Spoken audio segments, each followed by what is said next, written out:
The weekend Tupac got shot in Vegas. Give me the backstory and a play-by-play of everything that happened that weekend. So that particular weekend, it should have that Club 662. So all of us would always venture down there to Vegas, but um, Daz and Snoop and them kind of stayed behind. It was some kind of rift going on with Pac at that point. It was something going on. Of course, I stay out of it. I was interested in getting down to Vegas to get my party on and to go to the fight because Suge Knight always looked out for me on all the fights and I always had 2 tickets for me. I mean, I always had my own room. I would bring my whole crew with me, but I would only get 2 tickets. So I found out the day of the fight that Suge did not, it was probably hours before that he didn't have any tickets for me. And I was heated. Oh my God. He was like, numbers, don't worry about it. I will make up for it next time, the next fight. So obviously I was kind of ticked, but whatever. We all kind of just hung out in the lobby of the Lexar Hotel, waiting for them to come back. Then word got around that a fight had taken place at the MGM. So we were kind of interested to see what happened when the boys arrived back to the Lexar Hotel to change clothes for this Club 662 party. So I remember Pac, all the guys, they were all in the ballet park area, and Pac was fumbling with the chain because it had broken during the fight. So that's when I kind of went up to him and I was trying to get, the information, nosy me, what happened, how the chain break, because we didn't know all the details to what happened at at the MGM at that point. It was no social media, it was nothing. I mean, things took a while to come around. So, obviously I knew he had that bulletproof vest on then. You could feel it was a thin shirt on. And you could see it, the way that it was some kind of brown gold, not really the gold, like a brown color shirt. And he was in a nice dress outfit. And he went upstairs to change. And when he came back downstairs, I was in my Suburban at that point, sitting in the car in valet, ready to pull out because we knew when they were ready to go, we were going to all roll out together, following each other. So I was already in the line. Got that Suburban. It was dropped on rims, Globe tires. It hooked me up. So Pac came over. He had his jersey on, and he was on the side of my car. He was more mesmerized by the fact that the girl had tricked her Suburban out, dropped it, bumping music. But I was focused on the fact that he didn't have his bulletproof vest on. So I'm in my car and he's on the side. Suburbans have that roll bar, that roll thing on the side. He was standing on the side of my driver's door talking to me about how bomb my car was. But I'm like, yo, where's the bulletproof vest at, And he was just happy, in a good mood. He had fixed the chain and he's like, we didn't have to wear it tonight. It's all good. I'm like, no, you guys are supposed to wear it. The guys are supposed to wear it at all times. Nah, it's all good. It's all good. And he was just jamming to my music. I had something going, I had them everlasting beats going on. I had the whole system mapped out. So he left my car and there was a whole bunch of females I had never seen before, groupies kind of hanging out in the VIP area. And I was kind of like, come on, you guys, let's roll. Well, later with them girls, we got things to do. And I think Nate Dogg got a little irritated. He was like, yo, let them deal with the women. Let's all roll to the club. They can meet us up there.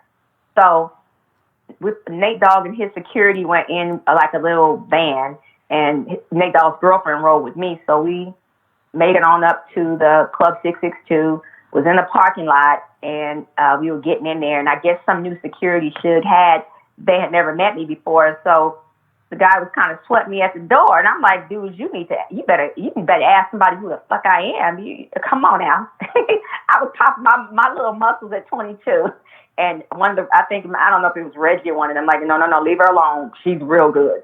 So I walked in there, and as soon as I walk in the club, Craig Mack is performing, and next thing you see is all the security, all the private security in the club is running out. And I just found that crazy, why are they running out? And I was hell of a, curious about that. So I'm like, all right, they're leaving. I'm following them. So I said, I think Tasha rolled with me. I'm like, girl, roll with me. Come on. Tell Nate you'll be back. Something's going on. I'm going to follow the security. So I hopped back in my truck and was trying and kind of following kind of behind where all the security cars were going. And it was kind of like we were going the same route as the way we came from the Lexar. And as soon as we start heading back, you hear sirens getting louder and louder and louder till we hit that main street, whatever the main street was there. And you could see Suge's car, and it's already kind of tilted over. And it's still a line. His car was first, and the line's all behind it. And everybody like crying. You could see people kind of breaking down on them, like the outlaw guys. I've kind of seen them. You could tell they were crying. The yellow tape wasn't up, but they were sort of putting the yellow tape up. And I ran my Suburban right through the yellow tape, and I almost hit a cop because all I knew was that this car is shot up, and it wasn't shot up like 15 minutes ago. It wasn't even a 15-minute span from there to there. It couldn't have been that long. And the emergency, the ambulance had the boys, Suge and one, and getting Pac, and the yellow tape was going up. Everything happened so fast. And like I had said on a previous interview, it was the strangest thing that the yellow tape isolated us. And we were all in this yellow tape. My car was now positioned inside the yellow tape along with all the other cars. And people were saying horrible things. Die slow, fuck you, death row people. That's what y'all motherfuckers get. And I was taken aback, like, what? We're in our neck of the woods. We're in the West Coast. And I didn't hear not one good comment because the word had got around that Suge's car, Pac, everybody knew about it. You could see it passing by. And everybody was saying evil things. So Tasha and I immediately felt threatened. We thought that they were trying to assassinate anybody with death row, associated with death row. So by that time, we got Nate on the handle. Everybody found out what happened at the club. Nate is like, meet us back at Lexar. Let's get our shit. We getting up out of here because ain't nobody gonna kill nobody else tonight. So we get to the Lexar. We're getting all our clothes out the room. We probably left all kind of shit in the room, but we tried to get everything out. Nate and Tasha in their room. I had my room. We all met downstairs. We met in the lobby because I think we were probably on the same floor. Nate had 245s tucked, like anything go down. I'm walking first. He was walking ahead of us, like anything go down, I'm taking it's home. So it's probably 1 o'clock in the morning. It's 1 o'clock in the morning, and we had already been drinking. We were sleepy and kind of in shock. But we were trying to get out of Vegas. So I remember Tasha rode with me, Nate's bodyguard. He was good. The bodyguard was driving, but Tasha and I both kept falling asleep at the wheel. So it seemed like every 15 minutes we would stop, and then she would drive. She'd start falling asleep. I'd take over. And we did this all the way until we got to the Nevada-California line, and kind of where that temperature gauge goes up. And we slept outside in our cars in front of like that temperature gauge. It's like a hotel or something. And I remember I woke up, Tasha hopped in the car with them, and I was in the car by myself, and I just woke up one daybreak, and I headed back. But one thing that inside that, when I was inside that, on the yellow tape, I made 2 phone calls that night, 2 phone calls. And the first phone call was to my mom, and Dad was at my mom's house at that point. He was over there in my daughter's room. He was sleeping on the floor. And I called my mom and was like, yo, I told her what happened. And she yelled, Dad, wake up. Tupac and Suge just got shot. And I heard him in the background, fuck. Oh, he was screaming. And because he was in California still. So the next call I make was to Sharitha Knight. Me and Sharitha were good friends. We're good friends now too. We had our off and on, but the love was always still there. I called her.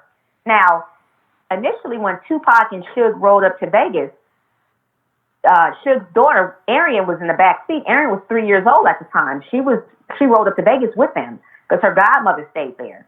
So when I called Sharitha, she started screaming, was my daughter in the car? Was my daughter in the car? Where's my daughter? And I said, Sharitha, no. She's good. She's good. She's with her godmom. She's good. She just went crazy. What's going on? And I couldn't give her much information, but those are 2 phone calls I made while in the yellow tape. And I hear all kind of, stories, people being in Vegas at the point. We knew who was in Vegas. We knew the rooms that were rented. We knew who, came up there with Death Row. And then also, after that, we got back to L.A., I flew back the next day with Snoop's mother, Beverly, and his aunt Gail, rest in peace, flew back. And Kadada picked us up, as soon as we landed, she was there outside waiting for us in a limo and took us up to the hospital.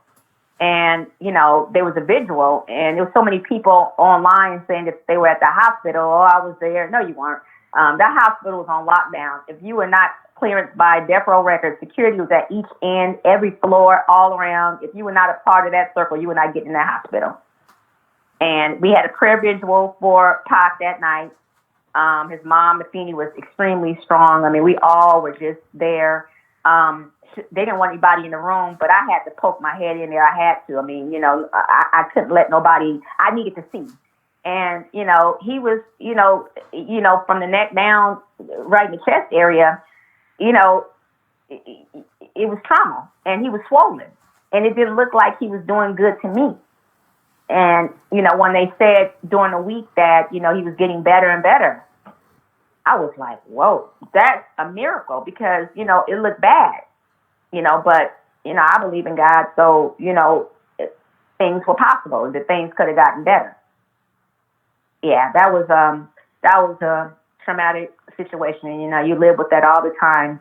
If he would have had that bulletproof vest on, I think those 6 bullets, because one hit his finger, the other 6 would have never penetrated that area. Would have never.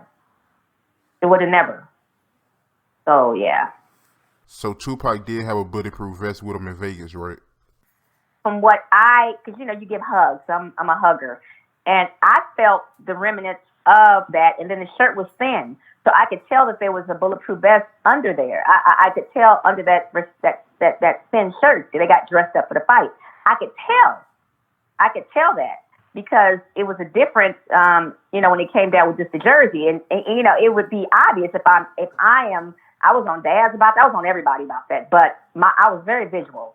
And he had one. I mean, it was under that shirt. But for me to make a statement at that point with the jersey on and I have one, hey, what's going on?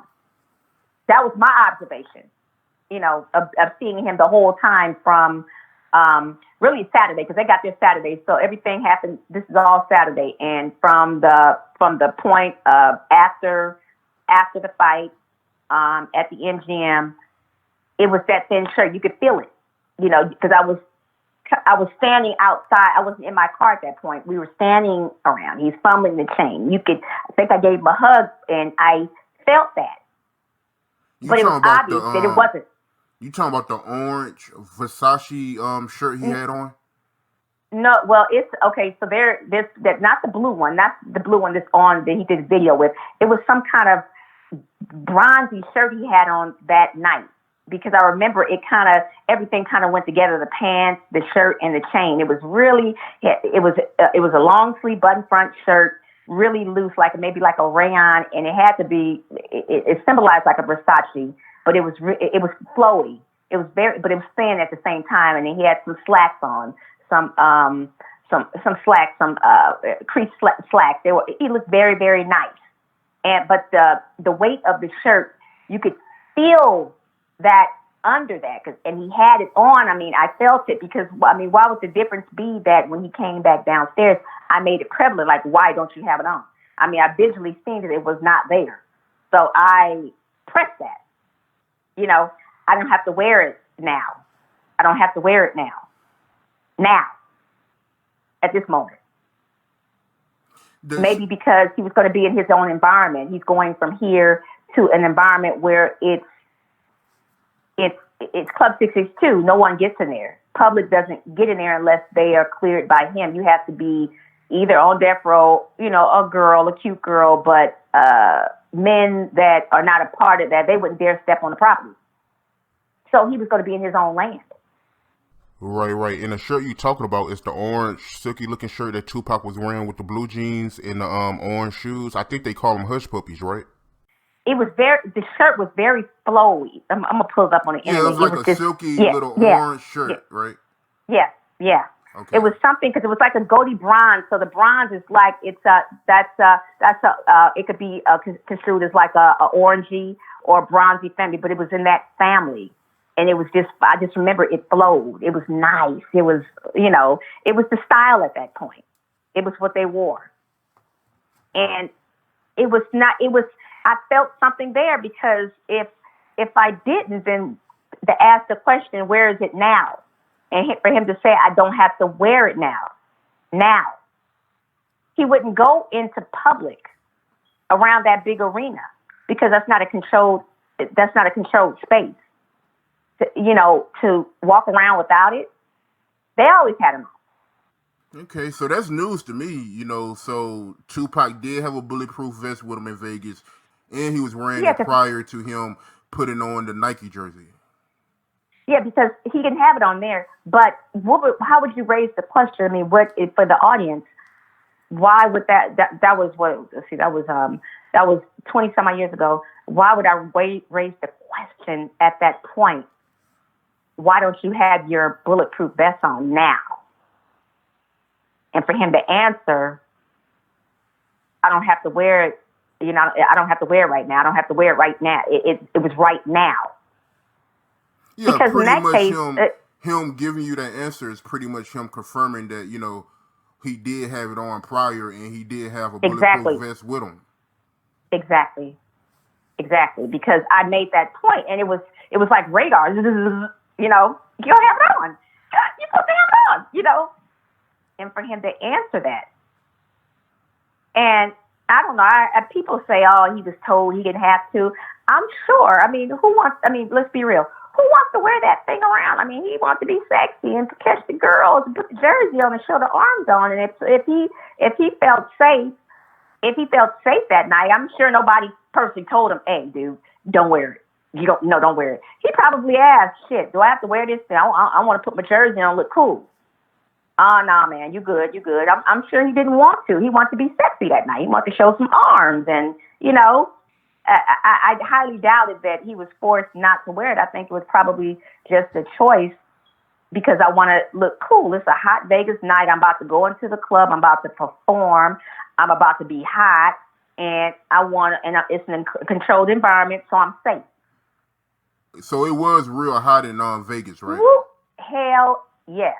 It was still hot there because that's in September. It doesn't start getting cold until, let's see, probably because Vegas is going to be hot through July, August, September, and then, maybe the next month it started tapering down. Of course, this year in January, they had an ice storm, but global warming. But yeah, it was hot.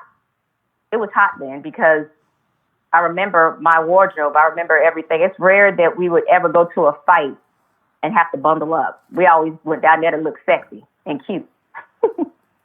So it was rare that we ever had a fight where we weren't pulling up with the rim shining and, your shorts on, looking hot. And, at that point he came outside, he was comfortable now. It's a hot Vegas night. I got my jersey on. And being that I was in Vegas, Tupac did have a bulletproof vest on prior to the incident. He had one on. What was Tupac energy like after he had the fight with Orlando Anderson and he had the broken chain in his hand? Oh, shit. I got one word, okay, just one word to fit the vibe, right? It was like a quiet storm. It was quiet. It wasn't hype. You see him, I get around. It was different. It was kind of like I'm fiddling with my chain, but he's thinking at the same time. He's trying to fix this chain that snapped during the incident, but he's thinking. I mean, all kind of things probably went through his head. What happened? What were we fighting for? What was this? A lot of things are probably going through his head, But when he came downstairs and I had that Suburban bumping, he was back to his, bumping. We were bumping that. Them beats were bumping. He was on the side of the car. Yeah. So, I don't know. I don't know what. It was just like a quiet storm. Something was going on. It wasn't too many emotions. It wasn't, I'm going to fuck somebody up off it. None of that. Diligently trying to fix this chain.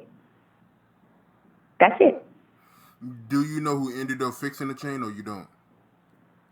He did fix it because I believe, and if you pull it up right now, I believe he had it on. I believe it was fixed after the fact. Pull the picture up because I believe he had it on with the jersey. Yeah, he fixed it himself. He was fumbling with that baby. You know how you got, something snaps at it. I believe it probably snapped at where it kind of is put together. So, you can bend it back. But he fixed it because he was the only one fumbling with it. Ain't no other man going to fuck with your chain. They ain't going to do that. Them was some real G's over there. And they ain't going to be, oh, man, let me take your chain out. Let me fix it. They're not doing that. He was fixing his chain. And, because it was going to look cute with the outfit. He got the arms out, the little jersey on. You got to put the gold on. You're going to be looking good. He was going to get that fixed. We were, Club 662 was waiting. It was going to be a big old party up in there. I mean, this was the first night that Craig Mack was going to perform with Death Row Records. Come on. He was signed to Death Row Records or management or whatever, but he was performing. So it was a new day at this point. You was at the hospital when Tupac was in the hospital, right? Correct. So give me a play-by-play of everything you seen when you was at the hospital. We flew back to Las Vegas that Monday, the first Monday after Pac got shot at that point. He's shot at this point. He's not dead. He's shot. So me and Snoop's mom, Beverly, Auntie Gail, we got tickets, and we had coordinated with Afeni that we were coming. My mother made this beautiful basket for Afeni, all kind of things to make her happy. And the three of us boarded the plane. And Kadada came. She was in the limo to personally pick us up to take us to the hospital because the hospital was on lockdown. Total lockdown. I mean, of course, there were a lot of death threats, shit got real at that point. Because at first, death threats were just, that was normal. But it got real at this point, with Pop. So I remember going through so much security, but the security was all like, the off-duty cops, the homeboys, Suge's crew. It was a whole mix of, either off-duty cop or, like Buntry, Heron, Lip, all of them. I remember those guys. Those were our normal crew. Maybe Reggie had hired a lot of people, but they were at each door. So I remember everybody was gathered. It was like a family because I put the basket down. I had the basket my mom made, and I remember putting it down near where Feeney was sitting at in the family. And I'm looking all around, and all the faces that were there were all familiar. They were Death Row.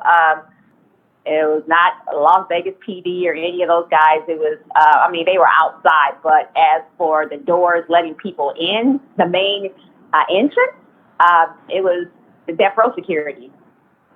So we got in. We walked into ICU. I remember he was in an ICU unit. And I remember just walking up, and it's little crowds of people. And Beverly, myself, and Gail, we kind of ushered to where Afeni was sitting, and, of course, the two mothers hugged. Snoop's mother. Then they gave each other a hug, Gail and then myself, and I handed her the basket. And we were just taking in everybody around us. And everybody I see at that moment, there are normal people. I do see family members around that I had never met before, Feeney's family. But all the people around were Death Row affiliated. Danny Boy, he's there. He's taking it hard. The Outlaws are there. Of course, taking it hard. Other death row artists were there. Kadada's, maybe a couple of her friends. So she had somebody there for her, but I don't see walking in there any celebrity. This is Monday. This is the first Monday since the event had happened, and I don't see any celebrities in this hospital, outside of the death row family. None. I've read articles about different people being there, but they were not there when I walked in with the family in front of his room. And immediately I wanted to go in the room. I wanted to go in there, but Afeni's locking this room down. She doesn't want anybody in there. And, I kept on, not really pressing that issue with her because, I didn't want to, I wanted to leave that alone. So the security there. And I just kind of, kept inching closer to the room. I didn't want to, I wanted to follow mom's wishes, but I needed to just speak. So I kept on, just kind of making it, not too obvious. I, brushed over, and one of the securities, kind of opened the door because I just wanted to peek, and the doctors were coming in and out, and I did get to peek. I inched my way in just to peek because Athene didn't want anybody in there. I mean, at this moment, she doesn't know who she can trust. I mean, as a mom, you don't know who did this to your son. So you really don't want anybody in there, but I did get to peek. I mean, that was my little hope and wish at that moment. I got to see him, and he was on a ventilator. He was not talking like some reports say that, Pac was talking, he was up. Not the case. Monday, that was not the case. He was on a ventilator. You could tell that he had been operated on. I mean, you could tell, he was swollen. If you've seen someone in trauma, the body appears to be swollen. And I see a bandage by his hand, because that's the finger. I think the finger got shot. He's swollen. And then that was it. I just took a look at the upper part just for what I could see. And ventilator, bandage, swollen. We're back in the lobby now. People are coming in, just the same people just filtering around. The faces are, the security guards are mean mugging. It's mean mugging. They're on a mission. They're mean mugging. Athene is strong. She's not crying. I expected her to be, falling out with grief, but she was extremely strong, which gave us comfort because I expected something different, and she was just in a, she was dealing with it well. The Outlaws weren't, especially Gaddafi, cousin, wasn't dealing with it well at all. I mean, he was a lighter skinned gentleman, so his face was real flushed. You could see, it's red. Kadada was okay. She was dealing with it a little bit different too, trying to stay strong. You could tell she had never been through anything like this, so she's trying to figure it out. Everybody's just in a wait mode, but there's so much love in the room. Everybody, they love him. And it wasn't at this point, anybody that wasn't part of the crew, they weren't getting up in that hospital, especially on the floor that he was on. They really weren't getting there because there was security off the elevator, by the stairway, by his room. So it was no pressing the issue that anybody off the street or any artists that were friends of his from New York or whatever, they weren't getting in there at that point. It was, these people were mad. Not moms, but, all the friends, all the homies. It's just an air of silence. A still peace, because Athene set the tone. She set the tone for everybody to be calm because she was calm. We hung out there towards the time that our plane was going to leave. I remember it was just dark, and we took a taxi back to the airport at that point. We didn't get a ride back. We all, the three of us, Beverly, myself, and Gail, hopped back on the plane that evening. And we had a reassurance because Afeni was calm, so we had hope. Even though it looked bad, visually, she gave us a sense of hope with her calm demeanor. And that's the day, that's Monday, at the hospital with Tupac, with the family. That was the setting. How many days was you at the hospital? I show up Monday, and then we come back. Friday morning, I had packed up early morning. I was going to drive out there. There were reports that he was doing good, better.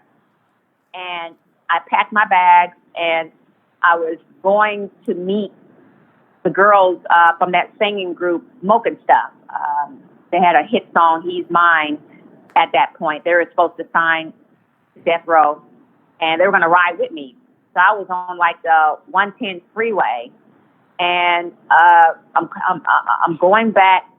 I'm heading back to meet them because we're going to get up out of here. And right around that time, I'm on the freeway. I'm on the freeway when they announced that he had died, and I almost flipped the car on the 110 freeway. I couldn't grasp that we were on our way back to be with him because there was word that he was getting better, and they announced that he died that afternoon. And oh God, it was the worst thing in the world. It was the worst thing in the world. Yeah, it was the worst thing in the world that I had experienced that at that moment. Who were some of the people that was at the hospital Monday when you was there? I remember, okay, so you got Kadada. Kadada was in, let me tell you, Kadada was in the same clothes. She never changed clothes. She was in the same clothes that she had the night that he got shot. She didn't go with him to the fight. She was doing her own thing. But she had the same. She had some overalls on. I want to say she had some overalls on, and it was the same overalls. Like she had made a statement in the limo that she had to change clothes in a couple of days. She's been up to the hospital. Kadada's there. Danny Boy's there.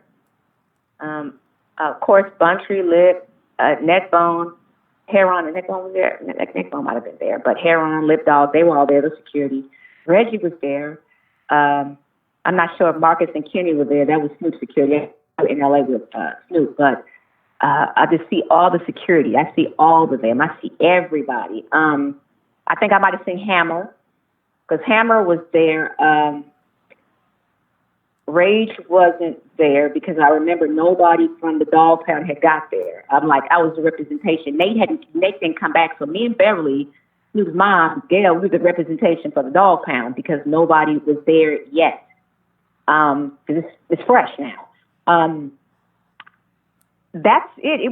It was strictly Death Row catalog. Everybody that was associated with Death Row, just that.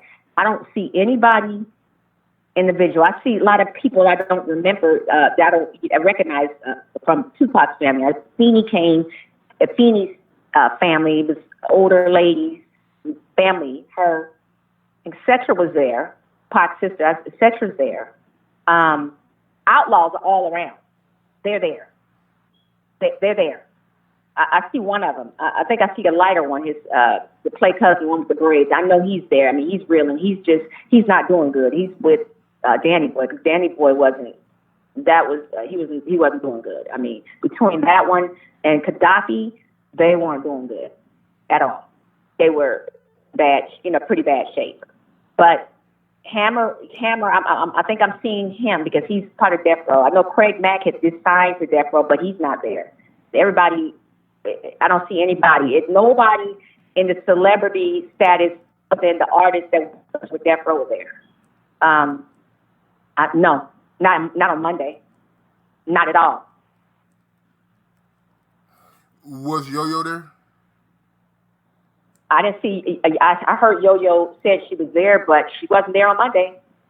But I'm sure, if she said she came, I mean, I trust and believe what she said, But Monday, I didn't see anybody. She was a close-knit tie to Death Row. She was a close-knit tie to Dog Pound. When I was in the hospital having Imani, my daughter, we were all at Cedar Sinai in 1994, August the 4th. Everybody was at the hospital. Snoop, everybody came up there. They were there. His dad's first child. We're all at the hospital. Everybody's there. And Yo-Yo came in at the same time I came in, so they decided to put us rooms next to each other. So everybody was going in from her room to my room, from her room to my room. So she was very close to the Pound. So that's a reliable source. I'll just say that. Of her being there. I believe her. I mean, there's a lot of people that I'm like, suspect, but of course I believe her. I mean, they loved her, all of them. What about MC Hammer, Jesse Jackson, and Al Sharpton? MC Hammer, yeah. MC Hammer, he might have been part of that Monday entourage. I know he was with Death Row. He was signed to Death Row. He was always with us, so it wouldn't be it wouldn't be any different if he was there. He better have brought his butt there. It would have been a problem, Hammer might have been up there, part of the entourage. I mean, what sticks to me was the Outlaws, Danny Boy, because they were doing bad, and that sticks out. Of course, Kadada, because she picked us up. Of course, all the Death Row security, because I remember the faces, the mean, bugging faces. It was scary. It was scary to look on their faces because you didn't know what they were capable of. They were on a mission. But I didn't see Al Sharpton. I didn't see Jackson. I didn't see Yo-Yo that day. And like I said, Hammer most likely was part of the whole crew at that point because he was always with Tupac and the whole entourage. How many days was Tupac in the hospital before Afeni pulled the plug? All right, so you think that happened like Saturday night, so he was in there Sunday. So you have Sunday, it was Sunday actually when he arrived there, early Sunday morning. So you got, it was 6 days? So that's Sunday, and then Friday he passed away. So Sunday would have been that's the day that, moms is getting down there, families getting down there. They're not going to let him be around too many people because a lot of the family had to arrive. People were just arriving Sunday. So Monday would be the official day for people to be, really coming down there. But they could have came Tuesday, Wednesday, Thursday, Friday, Saturday, Thursday, and then Friday he was pronounced dead. So 6 days.